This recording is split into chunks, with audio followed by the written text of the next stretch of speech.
সকাল সকাল এই জায়গাটা খুবই সুন্দর লাগতেছে, আর এই মনোরম জিমজাম পরিবেশটা খুবই ভালো লাগে, তাই আপনাদের সাথে শেয়ার করি। আর ওই যে হকারের মাল যাইতেছে, সাইকেলে করে হকারের মাল বিক্রি করে সেগুলো যাইতেছে। আসসালামু আলাইকুম এভরিওয়ান, কেমন আছেন আপনারা সবাই? আশা করি সবাই ভালো আছেন। আলহামদুলিল্লাহ, আমি আপনাদের দোয়ায় বেশ ভালো আছি।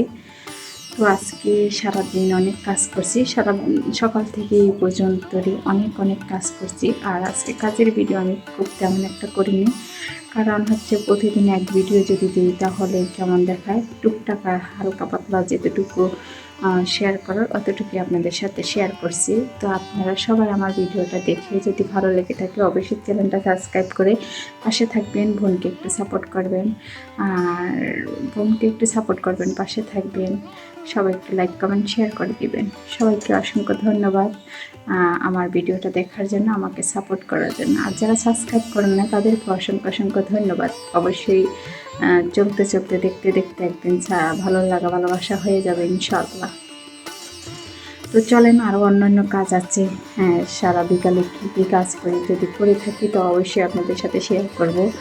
আর যা করি তো করবো ইনশাআল্লাহ। তো আপনারা সবাই একটু পাশে থাকেন। আর বিকাল 3টা বাজে, 3:30 বাজে কিংবা 4টা বাজে আমি একটু লাইভে আসি, সবাই একটু লাইভে যুক্ত হয়ে যাবেন আমাকে। আর সবাইকে অসংখ্য ধন্যবাদ। আসসালামু আলাইকুম। গাছের ফাঁকে বসে একটু ঘরের পিছন দিয়ে একটু ভিডিও নিলাম, কারণ গাছের ফাঁকে কেমন লাগে আমাকে দেখতে, তাই করলাম। কেউ কিছু মনে করবেন না। আর এই যে আমার পাশুরের ছেলে আমার জন্য আইসক্রিম আনছে, হ্যাঁ খাইবো। আমার আইসক্রিম আমারই খাইতে দিব না। সেই আইসক্রিমটা দেখেন খাইতেছে, অর্ধেক পরে মাটিতে আর অর্ধেক খাইতেছে। তো স্যারা চুরি করে, তো দেখেন কি নারকেল, তো সব নারকেল দিয়ে নারকেল গুলা সব চারপাশে লাগিয়ে রয়েছে। ও খালি খায়, ও চাচা ওরে দেখায় দিতেছে এমনি খা। আর আমি ভিডিও করি, ও খালি আমার দিকে তাকায়, ক্যামেরাটার দিকে তাকায় রয়েছে। আর এই যে গায়ের নিমাটা, এটা আমি বানাই দিছিলাম।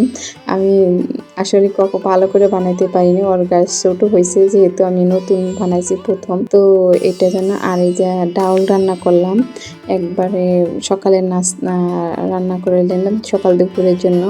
তো আপনাদের ভাইয়ার জন্য করলা ভাজি করতেছি। আপনাদের ভাইয়া করলা ভাজিটা একটু কাঁচা একটু হালকা সিদ্ধ পছন্দ করে, বেশি সিদ্ধ পছন্দ করেন না।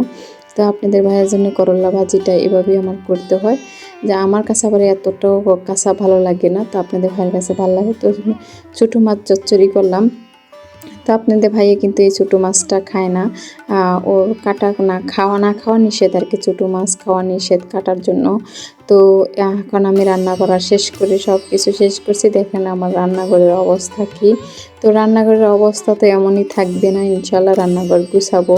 তো এই দিক দিয়ে আপনাদের ভাইয়া মাছও নিয়ে আসছে, মাছটাকে এখন কাটবো। কাটার পরে তারপরে কি করে মাছ কাটা শেষ করি আগে, কারণ এই অবস্থাতেই মাছ কাটি একবারই পরে শেষ করব। মাছ কাটার পরে গরুর ঘরটা গরুরে খাওয়ান দিতে হবে, পানি খাওয়ান দিতে হবে, যেহেতু আমার ভাসুরে নাই তার কারণে। তো আমি গরুরে খাওয়ান দিতে যাইতাছি। দেখেন গরুটা আমার সাথে কি করে, আপনারা একটু দেখেন।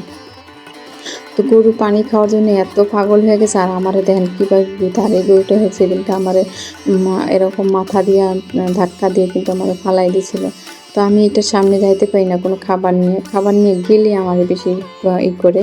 কালাটা কিন্তু এরকম করে না, কালাটা খুব শান্ত, কিন্তু কালাটা আবার গোসল করাতে গেলে শুধু লেজ লাড়ায় আর লেজ দিয়ে বাড়ি মারে। এই দুই রকম স্বভাব। তো এখন লাঠি আনলাম, লাঠি আইনা মুখটা বেশ একটু হালকা একটা বাড়ি মারছি, নাহলে আমার ও দিবে না।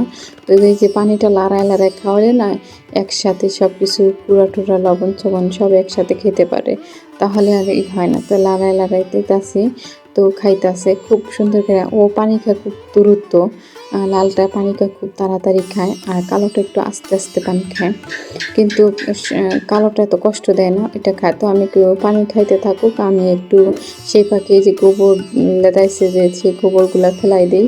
যেহেতু গরু ঘরটা যদি পরিষ্কার রাখি, গরু পরিষ্কার থাকবে আর দেখতেও ভালো লাগবে। আর গরু ঘর যদি অপরিষ্কার থাকে দেখতে ভালো না। তো আমি বালতি আগে ফেলাইতাম একটা বাটিত করে, সে পাতিলে ভাঙ্গা পাতিলে করে এখন আর সেটা করে না ফেলাই, তখন আমি এটা দিয়ে ফালাই তুলেছি। কারণ যেহেতু আমি একটু ভারী জিনিস আঙ্গাইতে পারি না, বালতিটা আমার জন্য ভালো হয়। তা আমি কিন্তু বালতিটার মধ্যে নিছি। তো এই বালতিগুলো ছিল আমার ঘরের ছাদ ছাদ ঢালাই যখন দেয় তখনকার জন্য এগুলা নিয়ে আসছিল। তো এই দুইটা বালতির মধ্যে একটা বালতি নষ্ট হয়ে গেছে আর এটা ভালো আছে।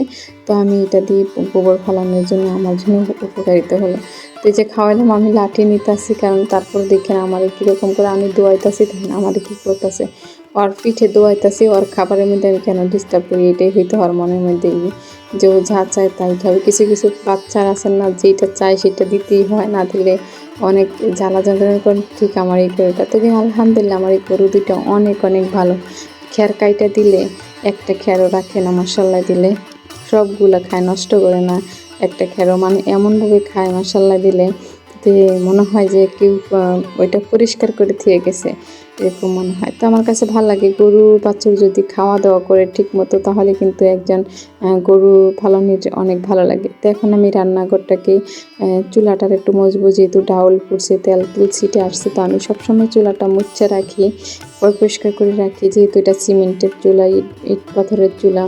তো এটা একটু মুচ্ছা যদি রাখি, আর যেহেতু কালো রং দিছি, একটু মুচ্ছা টুচ্ছা রাখলে কালো লাস্টে কিন্তু এই চুলাটাকে আমার নষ্ট করছে, কালো সবটাই থাকবে। যে মিস্ত্রি যে যখন ফ্লোর ঢালাই দিছে, ফ্লোর ঢালাই দেওয়ার পরে আর কীরকম হচ্ছে, তো ফ্লোর ঢালাই দেওয়ার আগে যদি আমার চুলাটা না লেপ দিতাম তাহলে হয়তো বা আরও সুন্দর থাকতো। তো যাই হোক, আমার এই যে চুলা যেমনই হয়েছে না কেন, তো আমি এভাবেই রাঁধি আলহামদুলিল্লাহ, আপনাদের দোয়া আপনাদের ভালোবাসায়। তো এখন আমি এই যে চুলাটাকে সব মুছে টুছে নিব, পুরো চুলাটাই মুছা, পরে ফ্লোরটা মোছা দিয়ে সুন্দর করে নিব। যদি আমার ভিডিওটা আপনাদের ভালো লেগে থাকে অবশ্যই লাইক কমেন্ট শেয়ার করে পাশে থাকবেন, বোনকে একটু সাপোর্ট করবেন। আপনাদের বোন হয়তো বা কোনো এক সময় প্রবাসী ছিলাম, এখন হয়তো বাংলাদেশে ছিলাম। আর এই সিপা জায়গাটা আসলে সব সময় ময়লা থাকে, কারণ কি জানেন, এটা এখানে একটু যে লবণ, তারপরে বসি, তারপরে কুড়া এগুলো রাখি, তো সবসময় এগুলো পড়েই থাকে। গরুকে যখন ভাইয়া পানি খাওয়ায় তখন তুই একটু পড়তেই পারে। তো আমিও পরিষ্কার করে নিই, কারণ আমারও তো এটা কাজের জায়গা। তো আমার নিজেরই তো কাজ, এগুলো তো অন্যের কেউ কাজ না। তো আমি সেগুলাই করতেছি আলহামদুলিল্লাহ, আপনাদের দোয়ায় আপনাদের ভালোবাসায় আমিও আমার সংসারের কাজগুলো সুন্দর করে গুছিয়ে নেওয়ার চেষ্টা করি সব সময়। আজকের আকাশের দৃশ্যটা খুবই সুন্দর, আলহামদুলিল্লাহ আলহামদুলিল্লাহ আলহামদুলিল্লাহ, অনেকটা সুন্দর আকাশের ভিউটা, সেই সুন্দর লাগতেছে। তো নিলাম, আকাশের মেঘগুলো খুব আস্তে আস্তে হাঁটতে শুরু করছে তাদের গন্তব্যে। তো সবুজ সুমন, আজকে প্রচণ্ড রোদ, এই রোদের ভিতরে অনেকেই কাজ করে, অনেকে এই যে মাঠে ধান লাগাবে এখন সেগুলোর কাজ করতেছে গরু বাছুর। আর গরুগুলো এত রোদের মধ্যে বাঁধা রাখছে অনেকেই। এই হচ্ছে আজকের দিনের ভিডিও।